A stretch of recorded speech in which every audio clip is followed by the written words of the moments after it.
Bienvenidos a Rockstars del Dinero, en donde estamos descubriendo que hacer dinero no es magia negra, hacer dinero es una ciencia. Hay una fórmula para crear y hacer crecer el dinero y en este programa la ponemos en práctica para convertirnos juntos en Rockstars del Dinero. Bienvenidos a un nuevo episodio de Rockstars del Dinero. El día de hoy tenemos a un invitado muy especial que va a compartir todo su aprendizaje y conocimiento de varios años y que de verdad tiene una vida muy interesante. Entonces va a estar buenísima la conversación. Bienvenido, Fer. Muchas gracias, Javier. Gracias por la invitación. Encantado de estar aquí. Pues sí, la verdad es que desde que tuve la oportunidad que me invitaras a tu podcast, que a todos allá afuera les recomiendo mucho que lo escuchen, se llama True Growth y del cual vamos a estar platicando también en esta conversación, me quedé con la espinita y dije, mira, qué persona más interesante y en fin, todos los invitados que habías tenido. Entonces me di a la tarea de hacerte una investigación y empezó a salir puro oro molido. Entonces dije, lo tengo que invitar. Y bueno, hoy estás por aquí, va a ser una conversación súper interesante. Pero para todos ellos que no te conocen y que aún no conocen el podcast, platícanos un poquito de tu background, de dónde vienes y qué has estado haciendo. Bueno, soy mexicano, vivo en Estados Unidos hace 13 años, pero nací y crecí en la Ciudad de México. Y mi background está lleno de accidentes que han sido fortuitos, porque yo estudié ingeniería industrial y realmente mi carrera se desarrolló en marketing y en desarrollo de negocios por un accidente, porque estaba buscando trabajo cuando estaba en la carrera. Realmente no sabía ni lo que quería, simplemente quería un trabajo. Y un amigo me dijo, un primo está buscando un becario de marketing en Johnson & Johnson, pues ¿te animas o no te animas, no? Y le dije, pues no sé ni qué hace un becario de marketing, ni qué hace la gente en marketing. He escuchado de Johnson & Johnson, pues voy a la entrevista. Y fui a la entrevista y me quedé, no sé por qué, pero me quedé como becario en Johnson & Johnson. Y a partir de ahí empecé a aprender muchísimo de marketing, empecé a meter mucho en el mundo de empresas de consumo. Tuve una carrera dividida en 2 etapas, pues bastante buena en Johnson & Johnson, donde llegué a ser director de un área, de lanzar diferentes productos en toda Latinoamérica, productos que llegaron a ser muy conocidos. Y aprendí muchísimo, ¿no? Y a la vez trabajé en empresas como Red Bull, por ejemplo, o como Nestlé. En Nestlé estuve en un programa en el cual tuve experiencia de estar entre ventas, marketing, finanzas. Estuve atendiendo áreas como La Bondojito, como la Central de Abastos, como Izmiquilpan, Hidalgo, Ecatepec, vendiendo chocolates. Entonces, allí iba en mi Chevy Monza sin aire acondicionado, con un traje y una corbata y mi caja de chocolate abuelita en la cajuela y pues aprendí muchísimo, ¿no? Y siento que ese background me ha permitido tener muchísima perspectiva del mercado y de los consumidores y que poco a poco me ha ayudado a hacer lo que hago ahora, que ahora trabajo en tecnología, ¿no? Desde hace más de 10 años. Tanto en el mundo corporativo como en startups, que ahorita puedo entrar un poquito más a detalle, como tú me digas. Sí, y bueno, ahí vienen partaguas, ¿no? Te vas a hacer tu MBA y después entras al mundo corporativo, que yo te diría, y en fin, creo que tu historia también pues se refleja mucho y la identifico mucho con la mía, ¿no? Yo también empecé en telemarketing en una casa de bolsa después de haber estudiado economía, como que no hacía nada, pero bueno, pues fue lo que se dio en esa oportunidad, pero de verdad es que creo que fue un gran regalo, porque creo que en la calle es donde aprendes verdaderamente a vender y verdaderamente a comprender las necesidades de las personas, porque si entras arriba después, la verdad es que estás muy alejado del día a día y de la realidad, ¿no?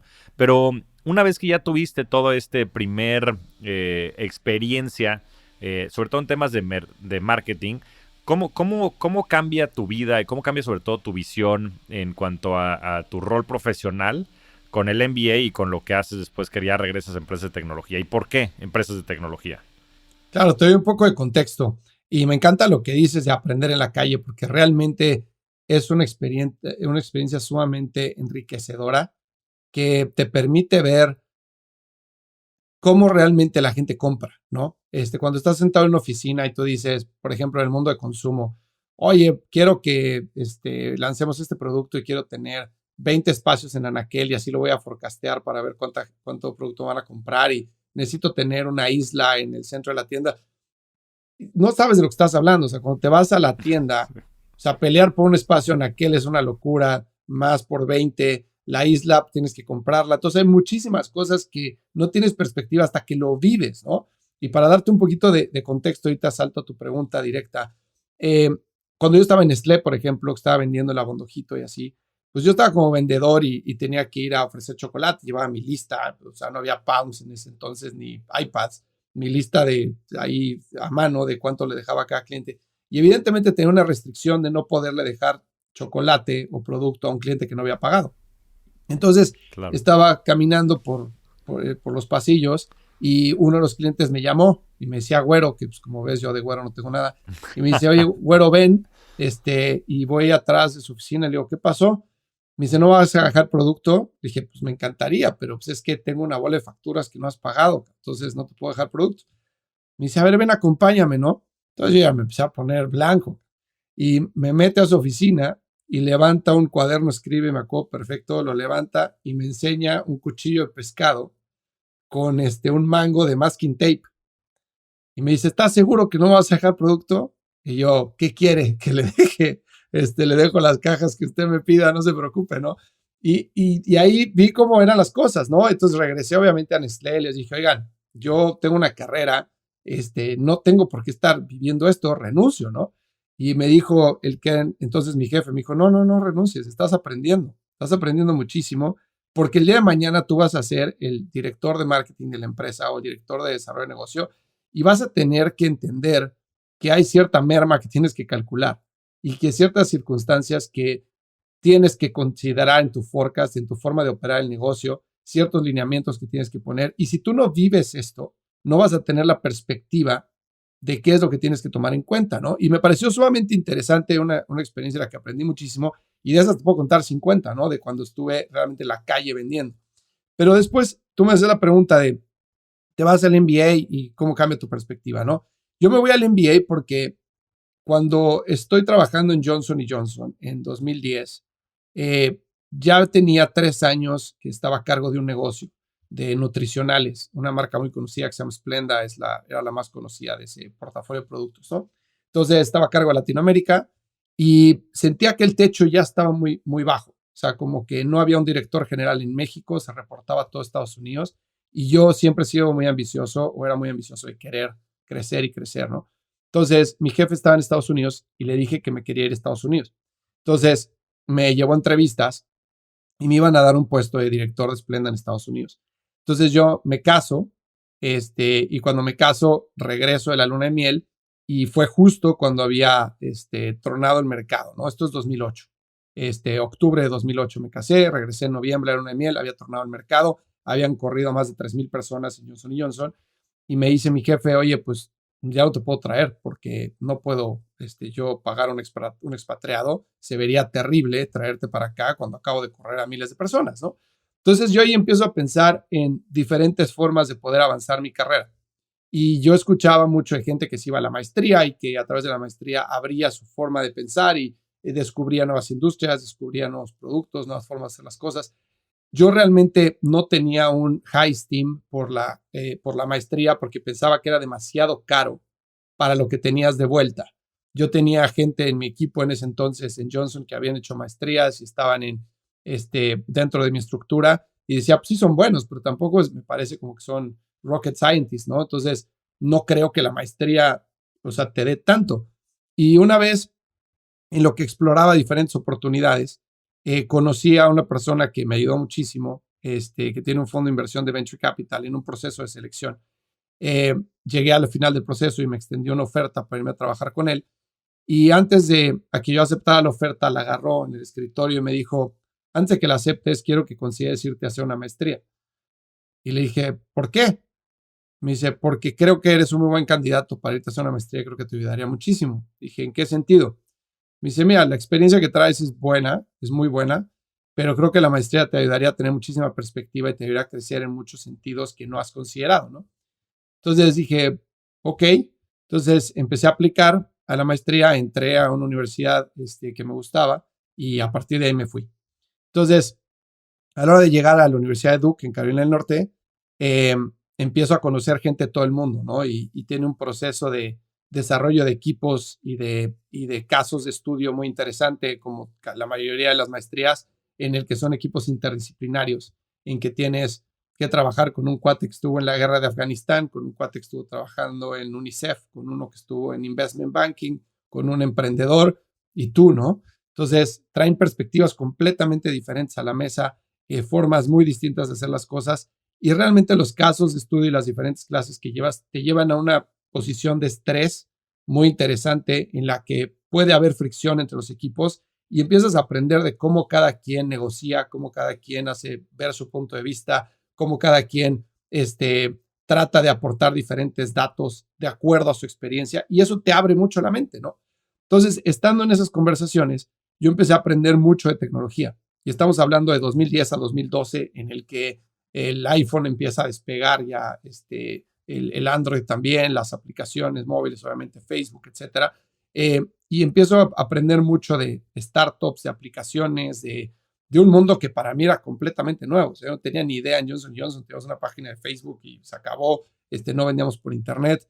Entonces, como que me empecé a voluntariar en el área de Carolina del Norte con diferentes startups a yo aportarles valor en lo que yo sabía. ¿Qué sabía yo? Business development, forecasting, branding, etcétera.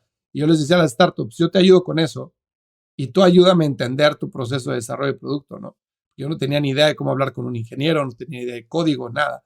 Entonces yo empezaba a aportar valor de esa forma y ellos me aportaban valor con nada más dejarme ser una mosca en la pared en sus reuniones y ver cómo estaban haciendo el producto y el go-to-market. Y me fascinó. Me fascinó realmente las posibilidades de llegar a millones de personas con un producto, de poder impactar vidas o negocios con un producto de tecnología, la velocidad a la cual podías iterar y hacer hipótesis, experimentar, jalar datos, tener mucho más visión del negocio de lo que tienes en consumo, ¿no? En consumo tienes un lead time en lo que aprendes muy largo. O sea, tú sacas el producto, haces market research, confías en lo que te dice la gente, haces tus focus groups, sacas el empaque, la producción, lo mandas a la tienda y te pones a rezar. Entonces, a ver cuánta gente lo compra y el precio y la competencia y todo, pero no es inmediato el feedback, ¿no? Y la tecnología era inmediato. Entonces, me encantaba esa forma de poder iterar en el minuto, tener un flujo de conversión hoy, otro mañana, ver cuál funciona mejor. Eso me llamó muchísima la atención.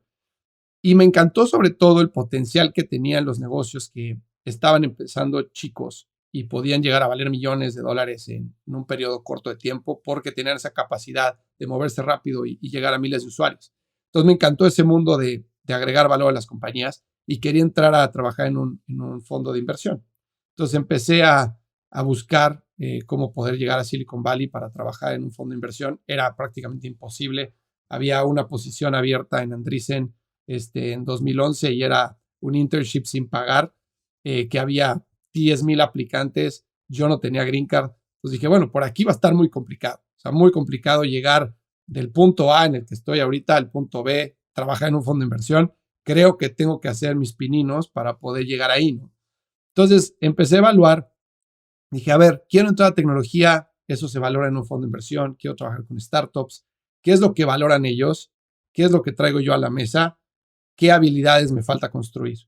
Entonces, definitivamente me faltaba construir desarrollo de producto, me faltaba construir un poco más de entendimiento de manejo de backlog y de construcción de features de tecnología. Y entonces empecé a hacer una lista de empresas que pudieran valorar mi background y en la que yo pudiera aprender ese tipo de cosas. Y hasta arriba de la lista estaba Amazon, estaba Microsoft, Apple, etcétera, porque valoraban el marketing, el business development, todo ese tipo de cosas. Y pues me ofrecieron chamba en Microsoft. Entonces, me voy a trabajar a Microsoft en Seattle. Llego como producto, como gerente de producto en aparatos móviles, ¿no? De sistemas operativos. Y cuando llego ahí, fue una experiencia, primero una empresa extraordinaria y una experiencia extraordinaria en el sentido o sea, la magnitud. O sea, yo trabajaba para Johnson, que es una empresa grande en términos de 700 personas, ¿no? En México es una empresa grande de 2,000 personas. O sea, aquí había 180,000 personas. Era un campus que tenías 90 edificios con 3 campos de fútbol, 40 restaurantes. Decías, ¿qué es esto? O sea, es una locura, ¿no?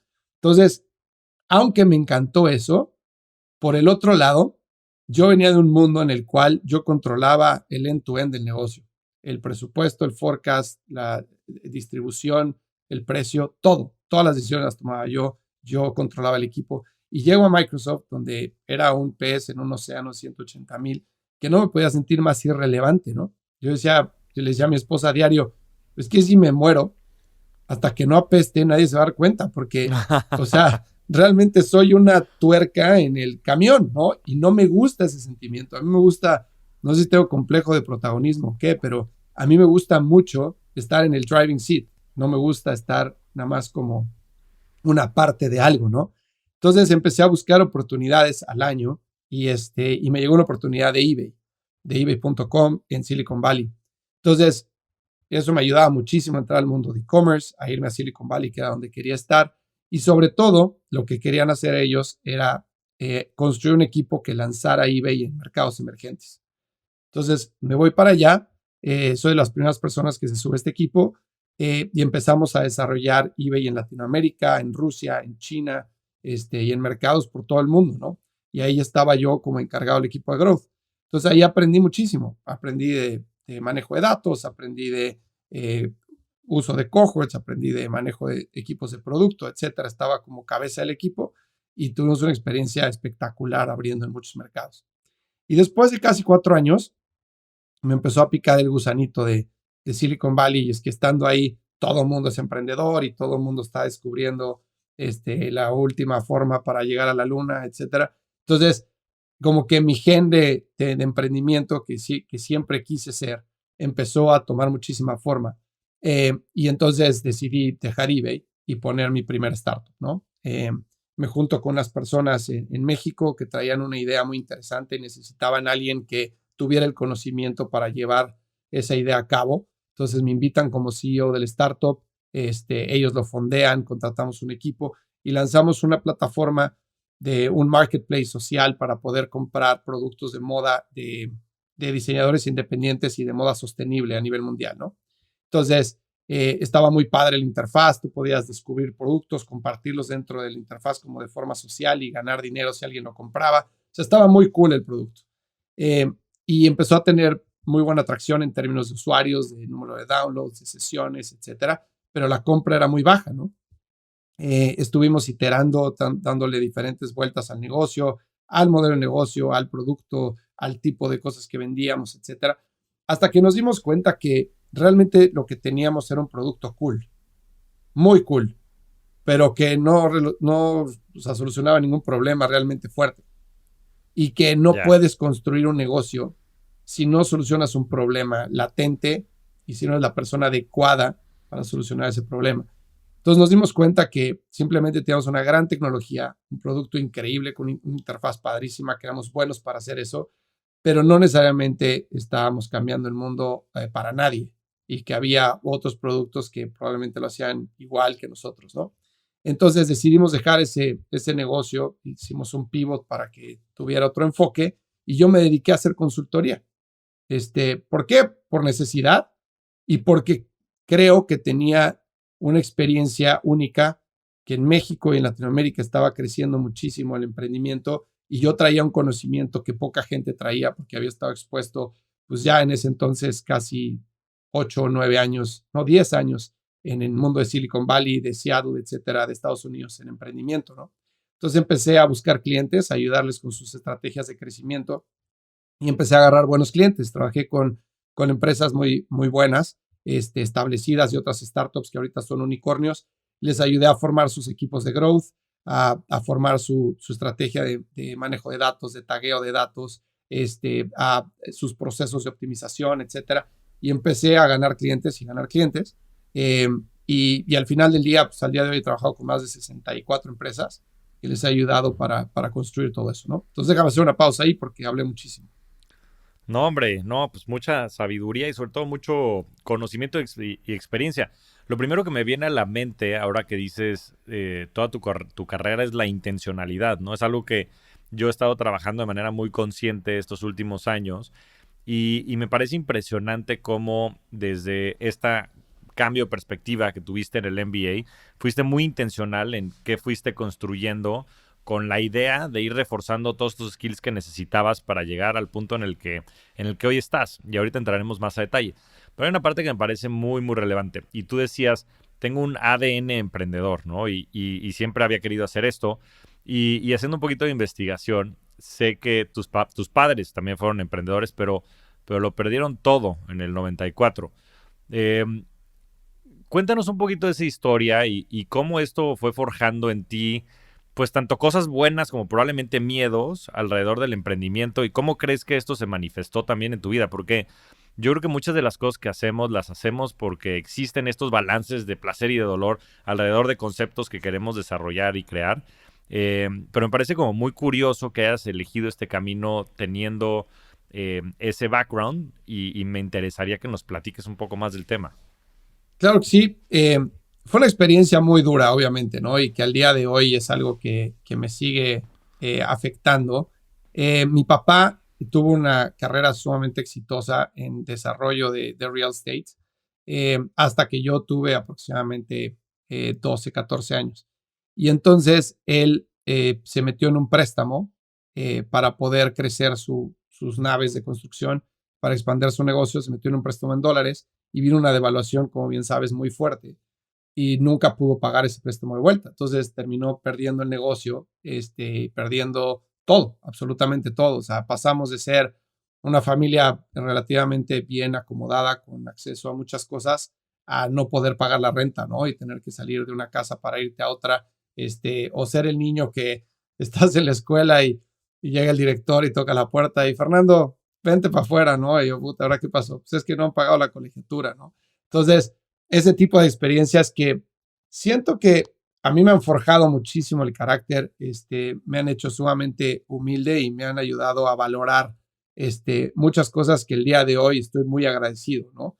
Y al mismo tiempo, también a nivel familiar, obviamente afectó mucho. Mi papá se fue de mi casa durante 10, 12 años, que lo veía muy poco o casi nada, y mi mamá se vio forzada a sacar la garra, ¿no? Entonces mi mamá puso un negocio que empezó en un estudio ahí que tenemos en la casa, en el que hacía cuadros para niños, para bebés, y los vendía en bazares y pues de ahí nos sacaba adelante y pagaba la renta cuando podía y así. Y poco a poco fue creciendo su negocio y al día de hoy su negocio sigue vivo, ¿no? Lleva más de 25 años y le vende a tiendas muy importantes en México artículos para bebés. Entonces, también tuve la experiencia de ver eso, de ver cómo alguien que está trabajando en el taller, haciendo sus cuadros y sus primeros productos y haciendo muestras y llevándolas a vender al cliente y que te digan que no y entender el precio y el empaque. Y poco a poco ver que tiene una costurera y luego tiene dos y luego tiene 12 y luego tiene una camionetita para distribuir, ¿no? Entonces, todo eso me tocó vivirlo muy, muy, muy, muy fuerte y muy de cerca porque mamá me involucró muchísimo, ¿no? Cuando mi papá se va de la casa, aunque yo soy el chico de mi casa, porque mi hermana es 2 años más grande que yo, realmente yo tomo el papel de papá de la casa, ¿no? O señor de la casa. Entonces mi mamá me involucra mucho en su negocio, me empieza a preguntar qué opino sobre un producto, sobre un precio, sobre un mercado, etcétera. Pues yo no tenía ni idea, pero cuando entré a trabajar a Johnson, pues ya tenía un poco más de idea, le podía dar un poco más de perspectiva y poco a poco la fui ayudando mucho a que moldeara su negocio, siendo el mérito 100% de ella, ¿no?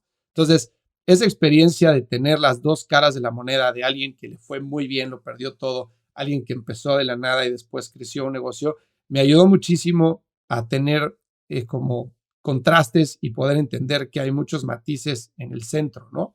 Y que sobre todo el ser un aventado como mi papá, que no medía los riesgos, podía tener muchas recompensas, pero también la caída podía ser muy fuerte. Y que mi mamá era una persona mucho más administrada, mucho más organizada, mucho más cautelosa, mucho más disciplinada, que llevaba todas las cosas así en orden y perfectamente los gastos y todo. Eso me ayudó mucho a entender que la disciplina y el orden te puede sacar adelante, ¿no? Y que los riesgos hay que tomarlos de forma medida. Entonces, eso me ayudó de ver lo que pasó en mi casa, ¿no? Ahora, cuando yo estaba en la universidad y pensaba en ser emprendedor, yo siempre pensaba en tener una consultoría. O sea, dije, yo quiero ser consultor de negocios. Escuchaba de algunas empresas que les iba súper bien haciendo eso. O sea, me parecía muy interesante conocer gente y ayudarles a resolver sus problemas. Yo realmente no podía ayudar a nadie a resolver un problema en ese entonces porque nunca había manejado un negocio. Entonces, claramente tenía que absorber conocimiento, trabajar para alguien, especializarme en una industria y después ayudar, ¿no? Después salirme, hacerme de un nombre y poder tener clientes. Entonces, ahí tenía un poco de intencionalidad o de intención a entrar a trabajar a Johnson Johnson, aunque no supiera lo que iba. Y poco a poco mis planes fueron cambiando hacia adelante, ¿no? Pero sí, más o menos fue esa la historia.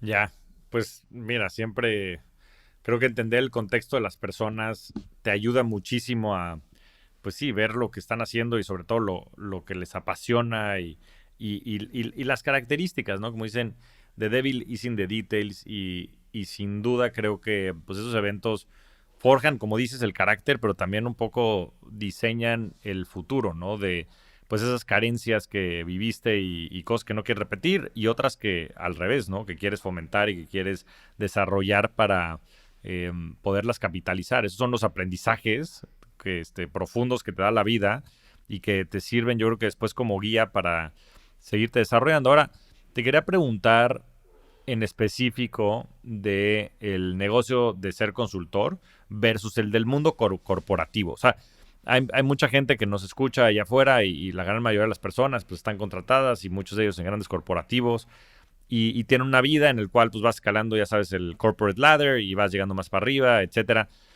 En fin, yo el año pasado tuve un redescubrimiento y una transformación importante en la cual pues yo de manera intencional estoy decidiendo ser independiente porque creo que tiene ciertas ventajas y, en fin, un estilo de vida diferente, pero me gustaría escuchar tu perspectiva entre estas dos actividades, habiendo estado tanto tiempo en el mundo corporativo, en estas grandes empresas, versus lo que haces hoy actualmente. ¿Cómo crees que se mueve esa balanza?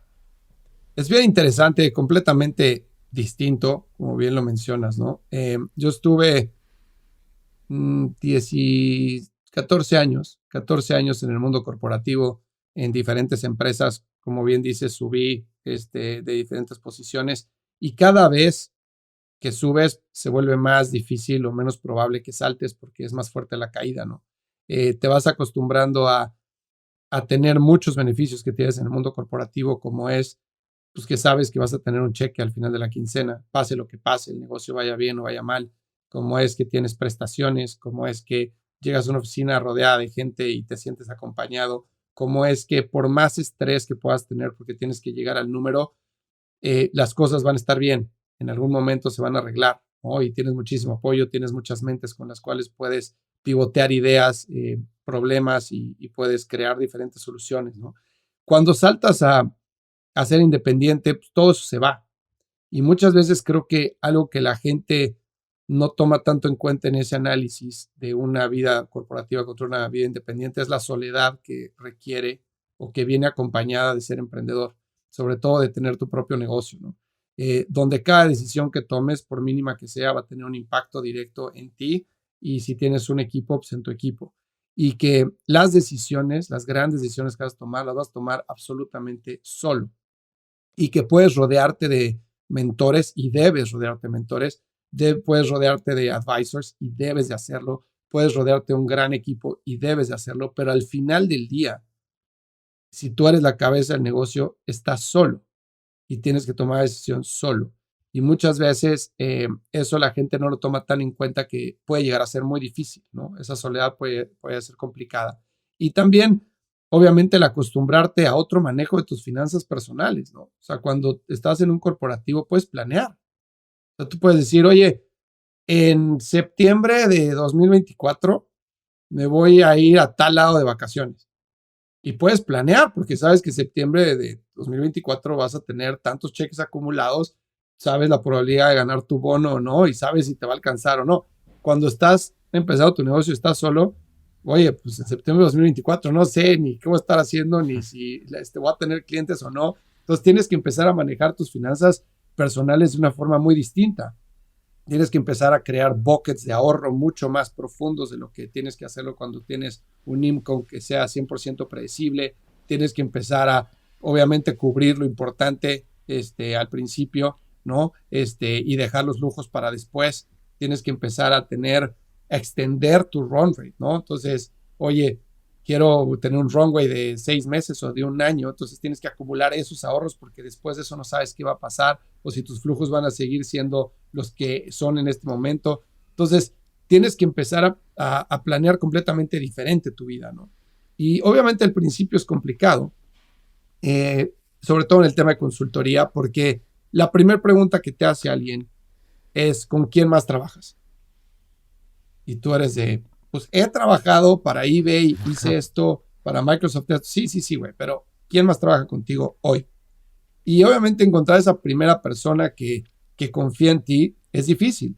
Y muchas veces tienes que empezar gratis o tienes que empezar de una forma muy estratégica en la cual en cada conversación que tengas con la gente aportes algo de valor para que la gente diga, oye, este cuate sabe y quiero saber qué más valor me puede dar, y entonces ya empieces a encontrar tu forma de monetizar o tu modelo de negocio, pues para que no sea todo gratis, ¿no? También existe una balanza muy clara en que si tú regalas tu trabajo después no se aprecia. Entonces, esos inicios son complicados. Obviamente, cuando tiras del primer cliente y se sube, ya es mucho más fácil la siguiente conversación. Oye, trabajo con X persona o con X empresa. Dicen, bueno, entonces ya hay cierta validación y puedes empezar a ganar más clientes, ¿no? Ahora, algo importante a considerar es para qué estás haciendo lo que estás haciendo. O sea, ¿por qué eres consultor? ¿Qué es lo que estás buscando? Si es un lifestyle business o si es algo que vas a hacer durante 5 o 10 años o si es algo que te va a ayudar a llegar a otro punto. ¿Cuál es la intención detrás de hacer algo como consultoría, ¿no? Eh, Realmente es un negocio que es difícilmente escalable cuando no eres McKinsey, cuando no eres BCG, tienes que hacerte de un nombre y tienes que lograr permear todo tu conocimiento a las personas que se sumen a tu equipo. Pero no solo eso, sino tienes que lograr que los clientes se sientan cómodos trabajando con alguien de tu equipo. Y eso es algo que a mí me ha costado muchísimo trabajo. Entonces, mi negocio llegó un momento en el que tenía el tope del número de horas que yo tenía el día y de los Claro. clientes que yo podía atender. Y que cuando le decía a un cliente, oye, esta persona en mi equipo va a empezar a darle seguimiento, me decía, no, no, no, no, no. O sea, yo vine aquí por ti, trabajo contigo, ¿no? Entonces, esa es una transición que al día de hoy me ha costado muchísimo trabajo hacer. Pues sí, yo creo que, como dices, hay distintos motivos y intenciones, regresando a la palabra que hemos usado, para crear estos negocios, específicamente el tema de la consultoría, que justo te me adelantaste a la pregunta. Pues es un negocio que no escala, porque lo que estás vendiendo es tu tiempo.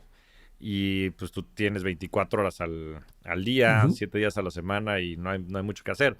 Y como bien mencionas, pues McKinsey, Bain, todas estas empresas tienen ya un modus operandi y una marca y una serie de frameworks y demás que han construido por muchísimos años. Y pues claro, cuando alguien compra ya sabes, la consultoría o el conocimiento de Fernando Trueba, pues es algo muy específico tuyo. Eh, y dime una cosa, porque me interesó mucho cómo lo planteaste. O sea, ¿por qué lo haces tú, Fer? O sea, ¿cuál es tu intención detrás de dar consultoría? Es una muy buena pregunta. Y para mí era todo tener un lifestyle business, un negocio que me permitiera vivir como yo quiero vivir. Yo soy una persona que me cuesta mucho trabajo entrar en espacios cuadrados. Eh, Tener que seguir ciertos reglamentos nada más porque son, o sea, no por no seguir reglas, sino porque son los que son, ¿no? Me cuesta mucho trabajo definirme de una forma cuadrada, entrar a una empresa y tener que hacer lo que tengo que hacer, los procesos que tengo que seguir, que, oye, la promoción, no, las promociones en esta empresa son cada 2 años, ¿no? Por ejemplo, en Microsoft, cuando yo llegué y salí de la maestría, le dije a mi jefe, en la primera junta, le dije, ¿qué necesito hacer yo para llegar a tal nivel? ¿No? Entonces me dijo, ¿por qué me preguntas eso si acabas de llegar? Le dije, porque quiero saber qué necesitas tú ver de mí para yo estar en el lugar en el que quiero estar en los siguientes 2 años.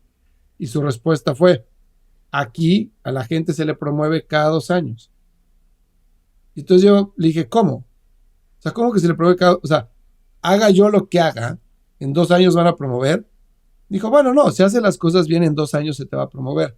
Le dije, ok, y si hago las cosas extraordinariamente bien, dice, no, pues en 2 años se te va a promover. Le dije, ¿y qué incentivo tengo yo de quedarme más Claro, tarde, de trabajar más duro, de hacer mejor las cosas. Y lo veías en la cultura de la empresa, que la gente era don't rock the boat, era así, a ver, todos vamos para acá, todos caigámonos bien, porque en la evaluación es qué dice el otro de ti, y con eso cada 2 años tienes un paycheck más grande. Yo no puedo con eso, no puedo. Entonces decía, no, yo quiero controlar mi propio destino, quiero controlar mi propio tiempo, y quiero tener un negocio que me permita hacer lo que yo quiero hacer. Y si quiero trabajar desde Acapulco en el verano, trabajar desde Acapulco en el verano. Si me quiero ir a donde sea en invierno una semana a irme, quiero ser dueño de mi propio tiempo. Esa era la intención. Oh, sorpresa, que después de que empecé a crecer y a tener varios clientes, no tenía tiempo para mí. Y sí, claro, claro. me iba a Acapulco y me pasaba un mes en Acapulco con mi familia, conectado en la palapa, llamadas con mis clientes. Todos los que se la pasaban bien eran mis hijos y mi familia, y qué bueno. Y pues yo podía cenar con ellos, pero era completamente diferente a lo que yo me había imaginado, ¿no? Sí estaba viviendo bajo mis términos, podía trabajar desde donde yo quisiera, pero entraba en el schedule de mis clientes 100%, ¿no? Entonces ahí fue cuando empecé a repensar las cosas hace poco y empecé a darle unas vueltas al negocio para que fuera menos dependiente de la consultoría y tuviera más productos que fueran mucho más escalables. Pues qué interesante todo, ¿no? O sea, bueno, en fin, coincido mucho en el tema de los trade-offs que después existen en las empresas así de grandes, porque inevitablemente cuando son 180,000 personas, como era en Microsoft, pues tienes que tener reglas muy cuadradas que permitan que las normas de convivencia, o sea, se vuelven países, ¿no? O sea, literal, es una constitución lo que tienes y tienes que seguir esas reglas porque es la única manera en la que puedes estandarizar el comportamiento de tantas personas. En fin, es una pendejada con letras mayúsculas eso de que no promuevan en 2 años, porque como dices, pues no, hay incentivos. Y bueno, hay un montón de teorías económicas, el Principal Agents Problem, el Tragedy of the Ujú. Commons, que inevitablemente, pues creo que no sacan lo mejor de las personas. Pero un concepto que me gustó mucho, que escuché hace poco, no recuerdo dónde lo oí, pero alguien le escuché que decía, yo me retiré, y más bien el concepto de retiro, de retirarte, ya no es un concepto de ya no trabajar, sino más bien lo estaban asociando a un concepto de ya no trabajar por necesidad. Ujú. Entonces, que pudieras tú elegir cuál es tu vocación, ¿no? Y en ese sentido, en fin, creo que pues el salirte para ti de ese molde, ¿no? Cuadrado, el permitirte explotar muchas de las capacidades que habías hecho, el poder también al principio tener mucho tiempo con tu familia y elegir tus tiempos y después tal vez ya no, pero bueno, ahorita estás reinventando y nos contarás más del tema, te permite justo eso, ¿no? Retirarte de ya no hacerlo por necesidad, sino hacerlo porque disfrutas el ayudar equipos a crecer y porque también disfrutas el poder tú decidir tus reglas y tus tiempos. Ahora, platícanos de o sea, dónde estás parado ahorita y qué es lo que están haciendo. Y en general, a ver si nos puedes platicar más qué es True Growth, cómo funciona el negocio de la consultoría. Sé que también eres un inversionista y estás también pues medio bootstrapeando nuevos proyectos. Entonces, platícanos en general qué es lo que haces de la manera más amplia y explícita posible y cuáles son todas las iniciativas que tienes y qué estás pensando hacia adelante. Claro, actualmente el negocio True Growth tiene tres diferentes vertientes. Uno es la consultoría, que sigue siendo el negocio más importante y son proyectos en los que tengo compromisos con clientes de entre 6 meses y un año, ¿no? En los que me meto muy a profundidad en los clientes para ayudarles a acelerar el crecimiento o encontrar bloqueos para crecer el negocio, para conseguir su siguiente ronda de inversión, etcétera. Entonces, esa es una gran parte del negocio.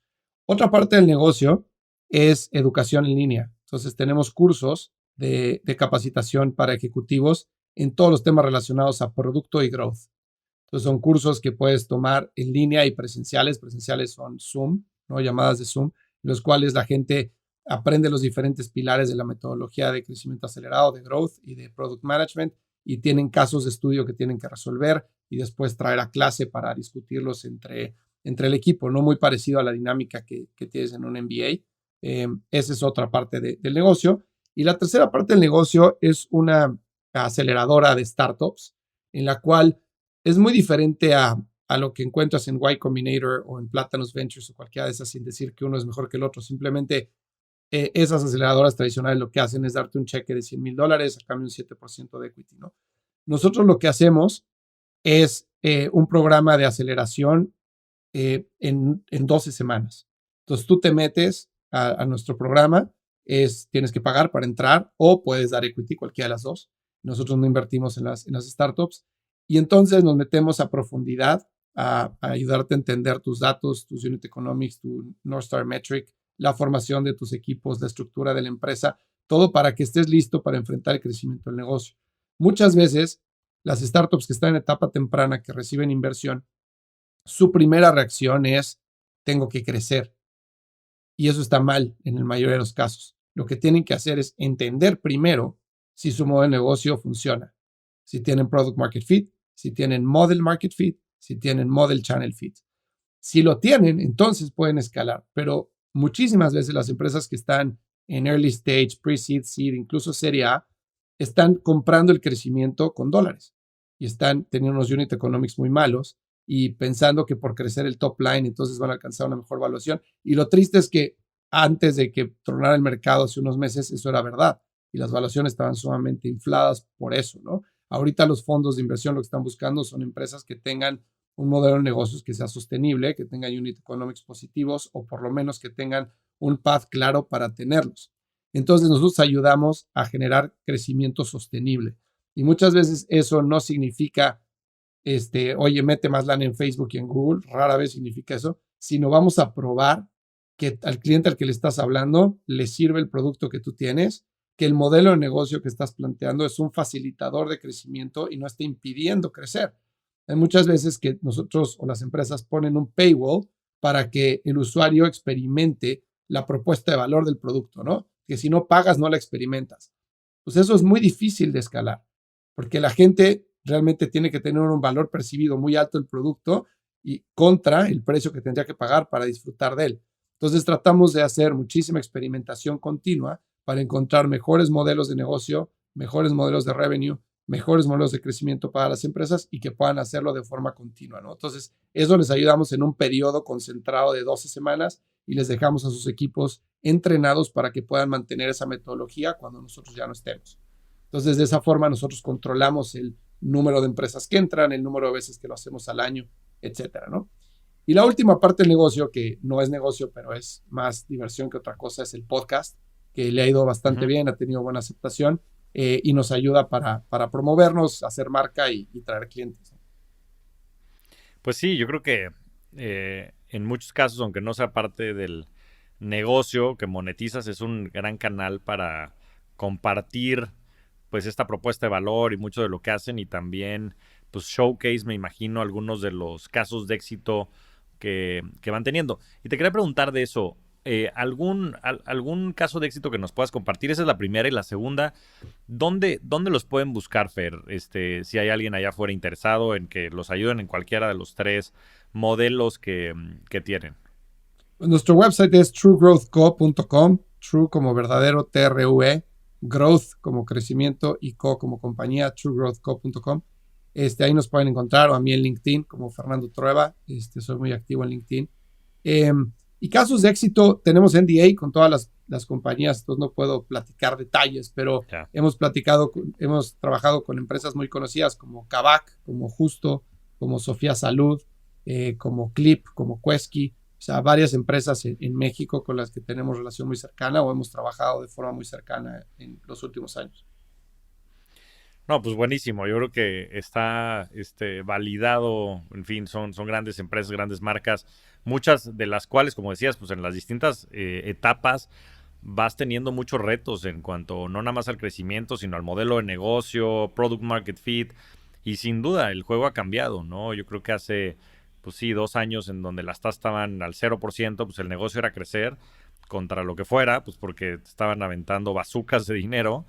Pero ahora el juego ha cambiado y creo que sin duda si hay algo importante es entender tu negocio y sobre todo el tema de Product Market Fit, que digo, nada más platícame porque es curiosidad y sé que hay como muchos mecanismos para medirlo y ninguno es tan exacto porque pues no es una ciencia exacta y en fin hay unas encuestas en las que te dicen, oye, pregúntale a tus clientes si estarían muy tristes en dejar el producto y si más del 40% te dice que estarían deprimidos, entonces tienes Product Market Fit, pero ¿cómo mides? O sea, ¿cómo mides en los distintos proyectos el tema de Product Market Fit? Fíjate que es bien interesante esa pregunta porque el Product Market Fit evidentemente es lo primero que debes de buscar como empresa. Sin embargo, muchas startups creen que porque llegaron a tener product market fit ya la hicieron. Y en realidad no.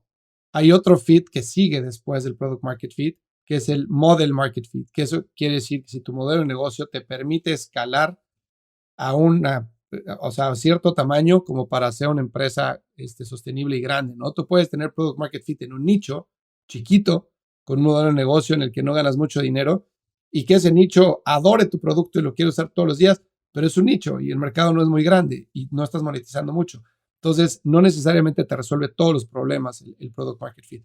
La forma en la que se mide es dependiendo de la etapa, ¿no? Cuando estás en una etapa muy temprana, como bien mencionaste, que es el concepto de Sean Ellis, ¿no? De decir, oye, pues manda un cuestionario de NPS y básicamente el NPS que vas a tratar de medir es qué tan, cómo te sentirías si este producto dejara de existir mañana, ¿no? Y si la gente dice, no, me moriría, entonces tienes product market fit.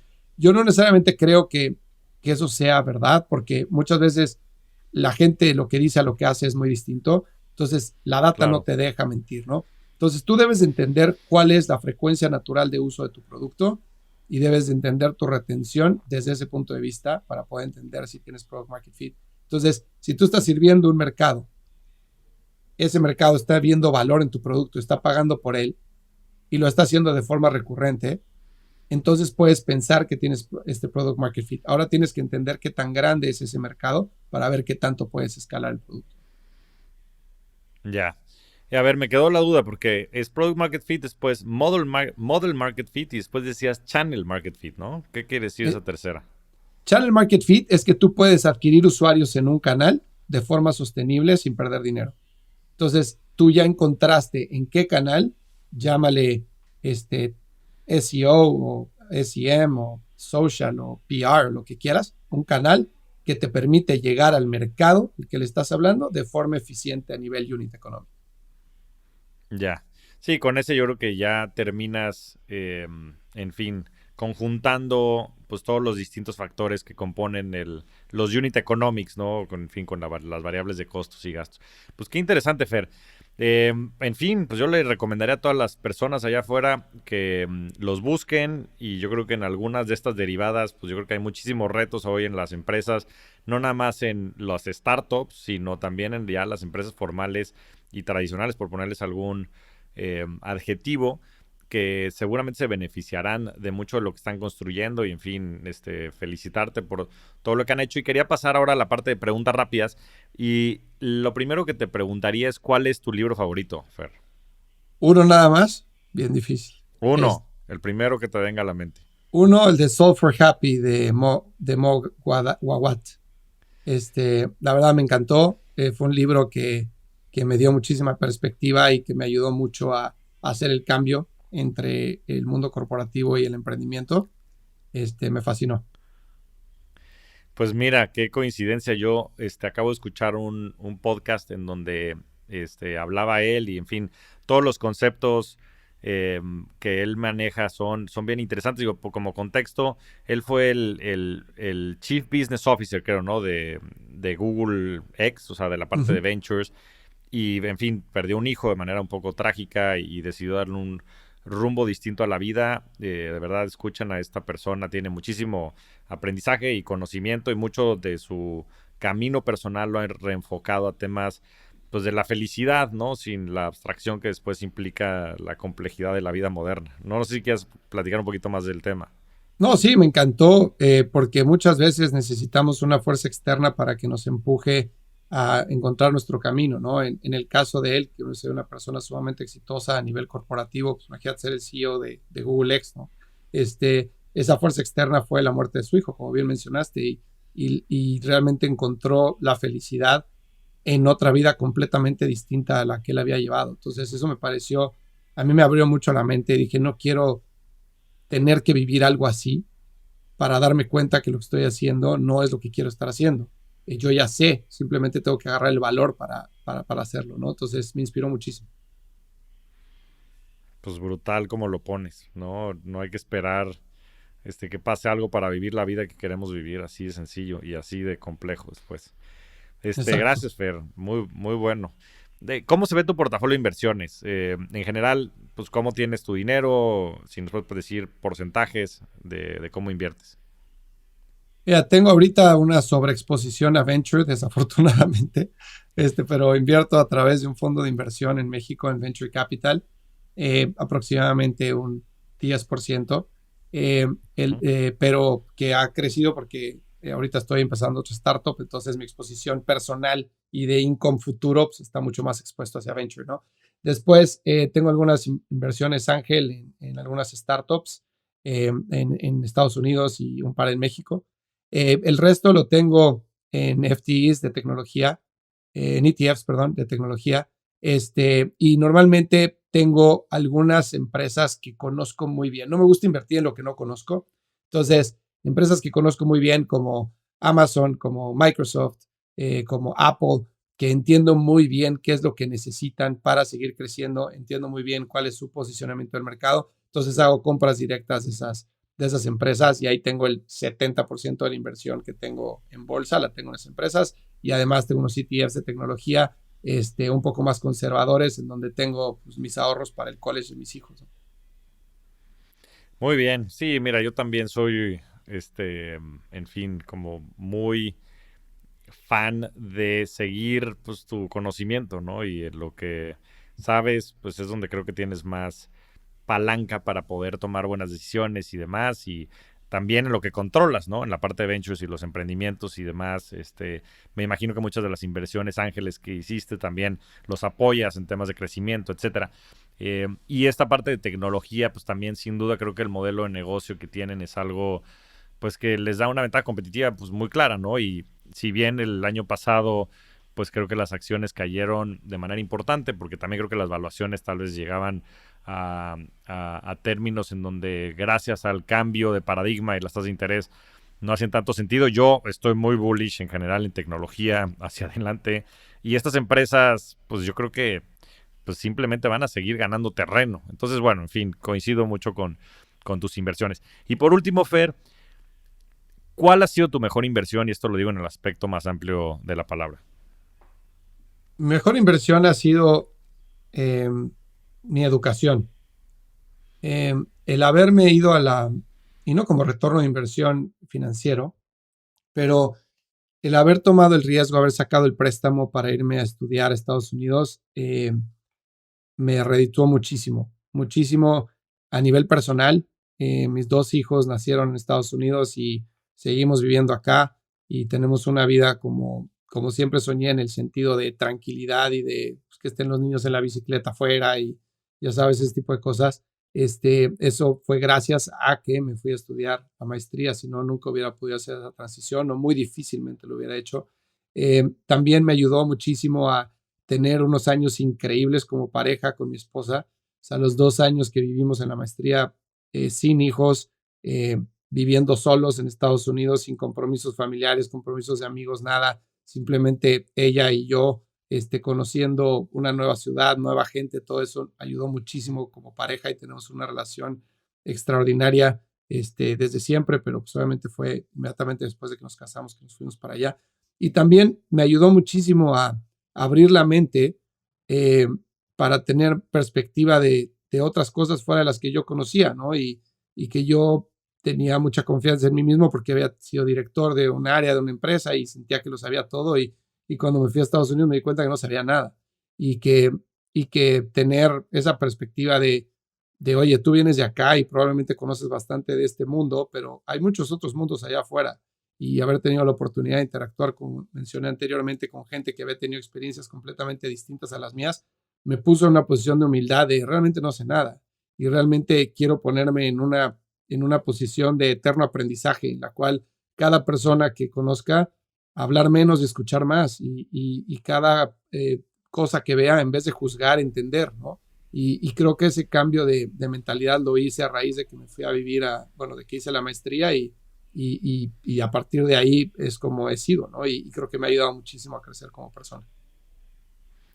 Pues qué gran reflexión, Fer, y qué buena manera de cerrar el podcast. Como dices, pues más que educación, yo creo que fue experiencia y perspectiva. Y en fin, detrás de eso, pues también el asumir ciertos riesgos, de los riesgos buenos, que hay que, yo creo que siempre, o a veces, ponerse contra las cuerdas para sacar lo mejor de uno, pero sobre todo el poder compartir, como decías, con tu esposa y en general crecer en todas las dimensiones, creo que sin duda es una gran inversión. Entonces, bueno, no me queda más que agradecerte por estar aquí con nosotros en el podcast. Eres un verdadero rockstar del dinero, del crecimiento y también de la vida. Fer, te agradezco mucho el tiempo. Muchas gracias a ti, Javier. Un placer haber platicado contigo. Gracias por invitarme. Un fuerte abrazo. Muchas gracias a todos.